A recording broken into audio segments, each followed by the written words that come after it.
Good day, I'm Mark Loon. Are HDB flats affordable? If you're a Singaporean or permanent resident, you'll want to know. On today's show, we review the HDB numbers and find out if the increase in supply of built-to-orders has reduced market prices enough to make HDB flats affordable again. Next on XTV with your host, Mark Loon. According to SRX Property, HDB resale prices have declined 11% since the peak in April 2013. Meanwhile, resale transactions are down 55.9% from the peak of 3,649 units in May 2010. Does a double-digit decline in median market price and transactions mean that HDB homes are now affordable? Now, this is a tough question to answer because your definition of affordability might differ from my definition. Property is personal and we all have different circumstances.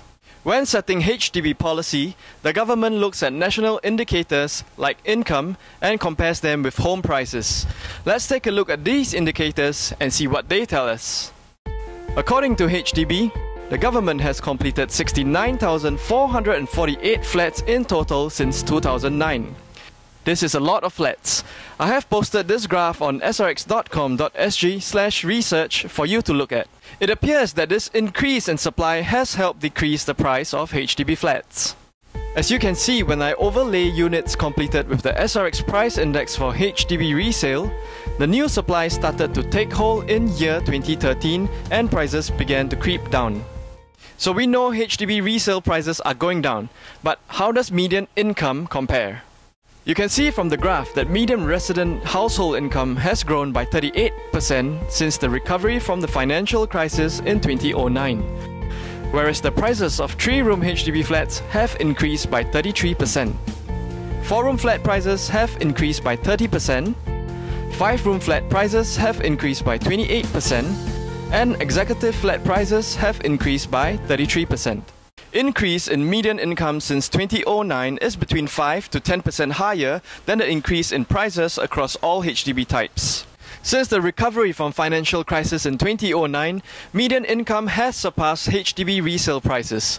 Assuming all loan repayment factors are the same, does it take less time for you to pay off your HDB loan today? It takes 10.5 years in 2009 and 10.1 years in 2014 for a 3-room HDB. 14.5 years in 2009 and 13.5 years in 2014 for a 4-room HDB. 18.1 years in 2009 and 16.5 years in 2014 for a 5-room HDB. Finally, 22.8 years in 2009 and 21.8 years in 2014 for an executive HDB.